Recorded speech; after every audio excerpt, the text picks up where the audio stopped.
If you want her in the mood, you're going to have to give her an example of how to dance so she can tag along. You're going to have to let go of your ego and looking good. Oh, that's the good shit right there.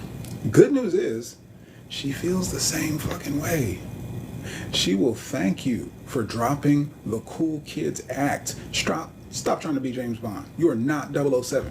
You ain't that cool, calm, swag, suave. That's somebody who wrote a script, had a camera, and said, action. And that's part of your problem already, but we won't get into that. The stuff you've been watching on film, that is not sex education.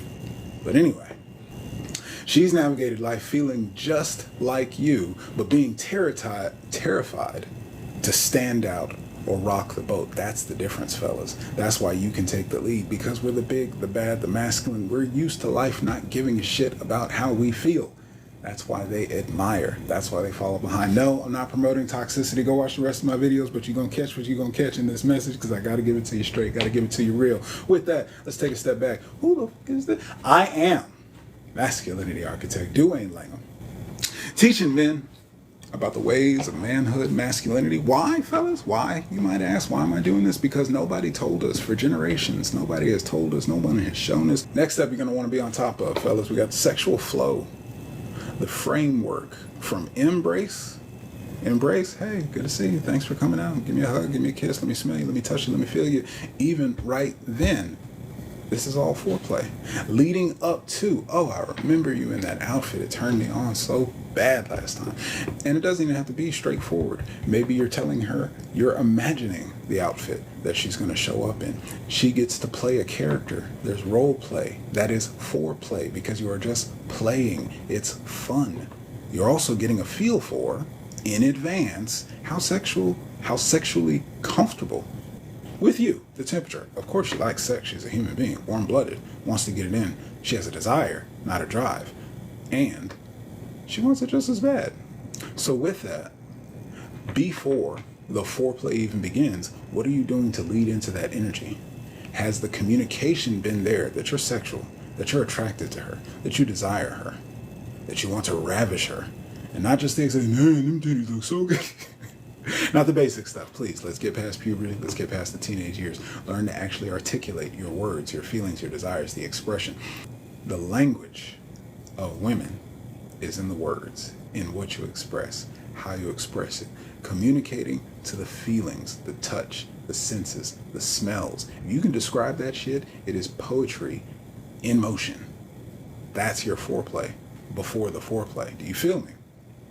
Proximity, physicality. What did I say from embrace? As soon as you get together, give me a hug, girl. We're shaking hands, saying hi, get over here. Let me smell you. Let me touch you. Hold them tight. Let them feel wrapped up in your big arms. These are all the senses. This is all the comfortability. Why do you think it becomes so awkward if you go into a date, have not touched, did a church hug, backing the butt out, all that good stuff, been at a distance, you haven't held her hand anywhere, you haven't touched her back to guide her through her space, you don't seem like a sexual being, you don't seem like somebody who touches and feels, and don't be too touchy-feely, it's not a show, this isn't voyeurism, but the whole context is once you are in proximity, there should be some physicality. It's okay if our shoulders brush each other, it's okay if our legs are up against each other up under the table, it's okay to touch when there's a heightened part of the conversation, something to laugh at. They do it all the time. It's called flirting, fam.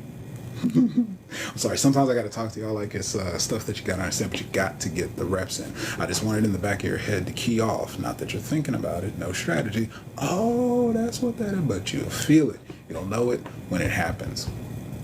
Escalating to intimacy. Guys, this is always the big one. I've helped so many guys, and I'll tell you where you get off base. Escalating to the intimacy. Kisses, makeouts, a couple other things, running the bases. Why does it seem so out of place? Because you haven't had the proximity, because you haven't built up the foreplay, because you haven't communicated your sexual intent. Just being able to look at her, lock eyes, and not hide, not run away. Let her know it will go down. Damn, you look good. All right, spin it around for me. Yes, indeed. She came out with something today. Yes, she wants that attention. She wants to feel that turned on. She wants to feel attractive. So then you're not just popping up as I've been your gay BFF And now I want to get up in them cheeks. Yes, that's a complete, who is this person? She's going to feel like, I don't know you. She's going to feel like, where did this come from? Who is it? Why is this? Just because we were a man and woman together and we're attractive? But you've been so friendly. You've been so harmless. Do you feel me? These are the mix up in the strategies, guys. So I want you to get all of it. Can't be rolling like that. Escalating to intimacy, you've got to take the move. You got to go for it. You got to touch something, grab something, go for a kiss. Subtle in how you ask for it, and maybe you just ask for it, but the whole context that you go for it. And by ask for it, I mean literally move her face, give her a kiss. Like, that's the most asking. Is it okay if I kiss you? Please, please, please don't. Let's just be men and women. I know there's a lot of modern philosophies, principles, and things to keep in mind, but let's just be men and women. There's things that naturally happen that we all want to happen, and I'll tell you, just like I told the ladies over there in their video, Why Men Cheat, they don't want the script. They want to act it out and make the movie, but they don't want anybody reading the lines. So when you come to the script and break that wall of, we were feeling this was, hey, it just happened. Yes, that's what she wants. She wants to be swept away by the experience. She does not want to be asked contractually if our lips can touch and we can exchange saliva and our tongues can be in contact of each other. No, you have just killed the attraction. You have just killed the desire. There is no mystery. It conveys and communicates the lack of experience, the lack of knowledge of women, the lack of owning yourself, the lack of sex, all kinds of things. It's just not going to work. Up the tension and the volume. What do I mean by that? So fellas, like I said, we can be a straight sprint to the finish line.